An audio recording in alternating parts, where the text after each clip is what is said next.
Software as a service SaaS. Not so long ago, getting new software meant buying a box. Inside, a CD-ROM held the program, which you deinstall on your computer. You now asterisk or an asterisk that specific version, frozen in time. When a new, better version was released, you had to go out and buy it all over again. This was the standard for decades, but a fundamental change was already underway, built on the growing power of the internet. This change is called software as a service, or SaaS. The idea is profoundly simple. Instead of buying software, you subscribe to it. Companies like Salesforce championed this model by hosting powerful applications on their own servers, letting customers access them through a web browser. Suddenly, there were no more installation disks and no more lengthy setup wizards. The software just worked. Think of it like the shift from buying DVDs to streaming on Netflix.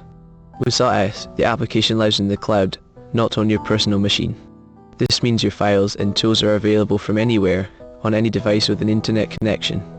The provider handles all the complex maintenance, security patches, and feature updates in the background, without you lifting a finger. This convenience turned platforms like Adobe Creative Cloud, SAC, and Dropbox into industry giants. It transformed software from a product you own into a utility you pay for, fundamentally altering our relationship with our most essential digital tools. This wasn't just a new way to sell programs, it was a new way to think about them. E-commerce and direct-to-consumer. For decades, the path from a product creation to its final owner was a long and winding road. A factory made a thing. It was sold to a distributor, then to a wholesaler, then to a retail store. Each step added a cost, and each middleman stood between the maker and the buyer. The internet initially just digitized this model. Online marketplaces became the new, massive department stores, simply another shelf for brands to compete on. But a quieter, more profound revolution was taking place. This was the rise of direct-to-consumer, or DTC. Small, ambitious brands realized they didn't need the old gatekeepers. They could build their own digital storefronts on platforms like Shopify. They could speak directly to their audience through social media advertising. And they could ship a product straight from their warehouse to a customer's doorstep. This wasn't just about convenience. It was about control. By cutting out the middlemen, these companies controlled the entire narrative. They owned the customer relationship, gathering priceless data with every click and purchase. This data allowed them to refine their products and marketing with incredible speed. They also kept a larger slice of the profit, which could be reinvested into better products or more advertising. The result was a new breed of company, built not on physical shelf space, but on a direct, digital connection. This shift changed more than just shopping, it rewired the very DNA of what it means to build a brand. But if anyone can build a store, how does anyone get noticed?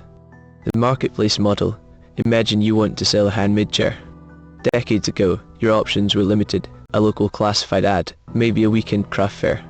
Your potential customers were just the people who lived in your town. Now, picture a platform that connects you not just with your town, but with the entire world. This is the core of the marketplace model. It doesn't build the chairs, it builds the digital space where chair makers and chair buyers meet. Companies like Etsy, Erden, or Uber own almost none of the physical assets they're renowned for. No craft inventory, no real estate, no cars. What they own is the network, and their primary challenge is solving the classic chicken and egg problem. To attract buyers, you need a vibrant selection of sellers. But to convince sellers to join, you need a steady stream of buyers. Getting this balance right is everything. Early marketplaces often have to heavily subsidize one side of the market just to get the other side interested. Once established, the platform's role shifts. It becomes a referee and a reputation keeper, creating trust where it wouldn't otherwise exist. It does this through rating systems, secure payments, and dispute resolution.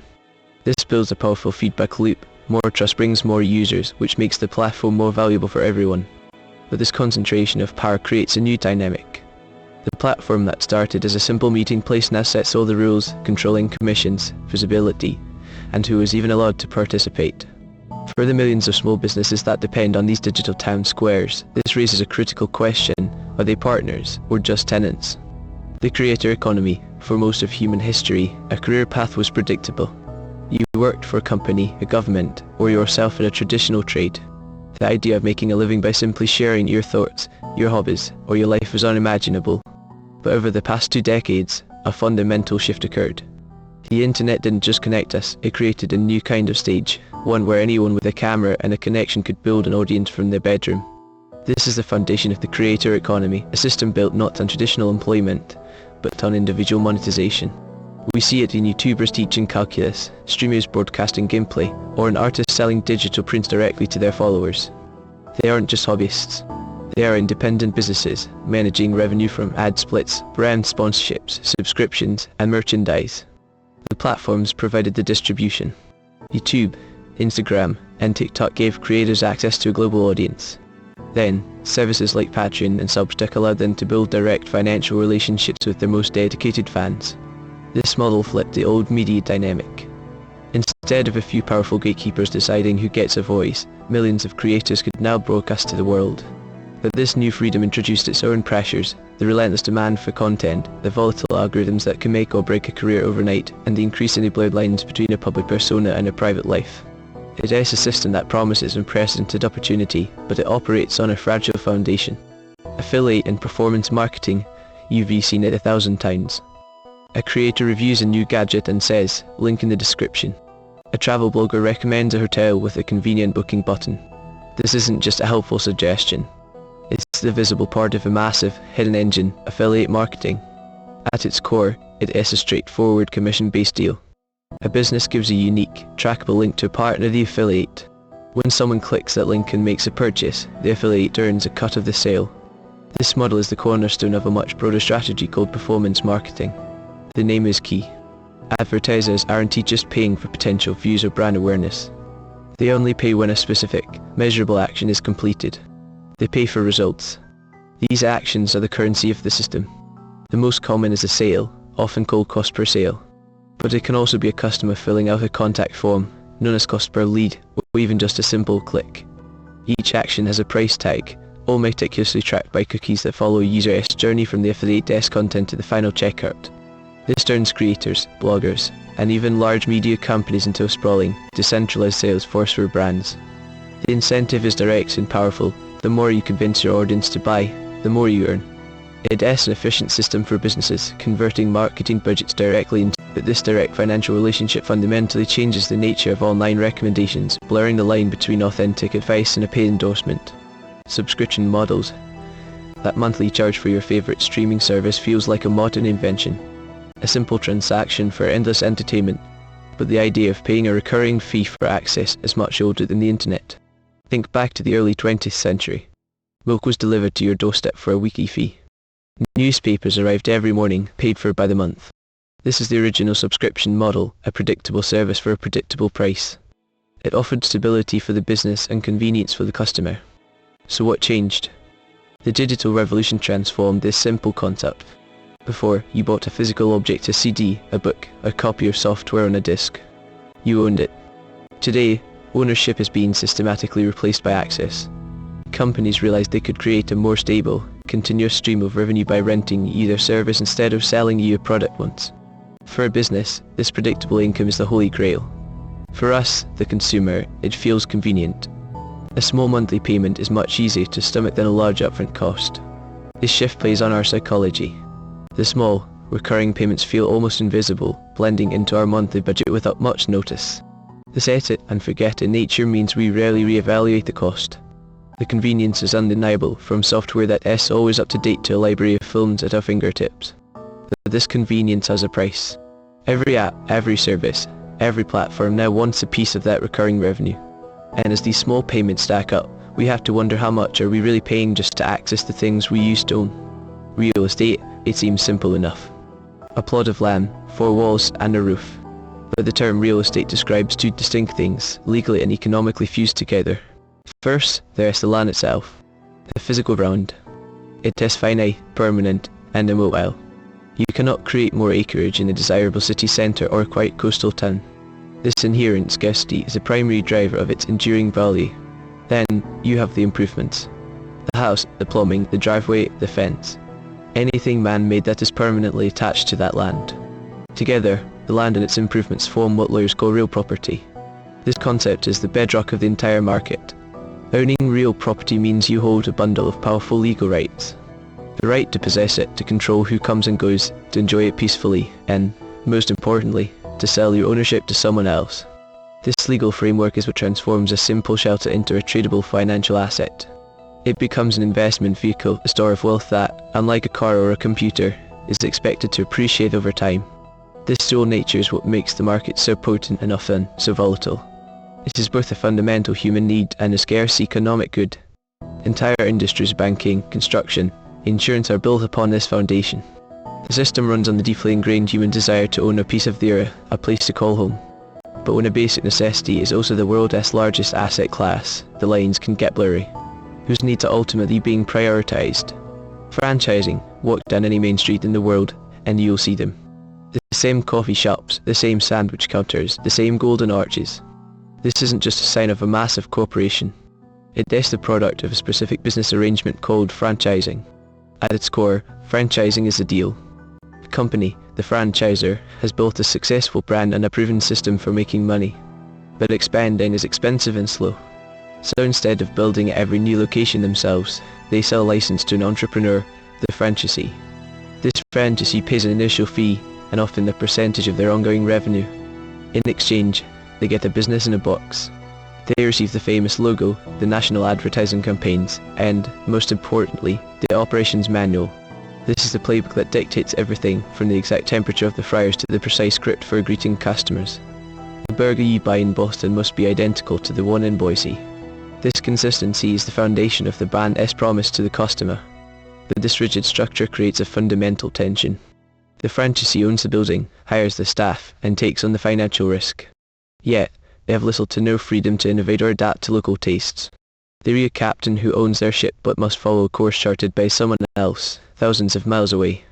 High-ticket services and consulting. For most of modern history, work has been a simple exchange, an hour of your time for a fixed amount of money. But a different model operates at the highest levels of the service economy. This is the world of high-ticket services and consulting. Here, the clock is irrelevant. The deliverable isn't a timesheet, it is a transformation. A corporate lawyer isn't just billing for reading documents. They are paid to win a case that could save a company from bankruptcy. A marketing strategist isn't selling a social media plan. They are selling a system that reliably acquires new customers, a result worth hundreds of thousands of dollars. The price tag, often in the tens or even hundreds of thousands, isn't arbitrary. It's anchored to the value of the problem being solved. A $5,000 service that saves a client $50,000 is an easy decision. This high price point also creates a powerful filter. It ensures the client is serious, committed, and ready to implement the advice they are paying for. Building a business around this isn't about fancy marketing. It is about developing a reputation for delivering specific, measurable outcomes. The real challenge isn't finding clients willing to pay, but becoming the one person they believe can actually deliver on the promise.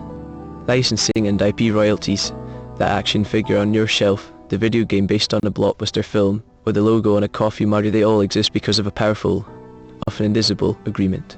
At its heart is something called intellectual property, or IP. Think of it as the complete blueprint for a creative universe. It is not just one character, but their entire world, their unique designs, names, and stories.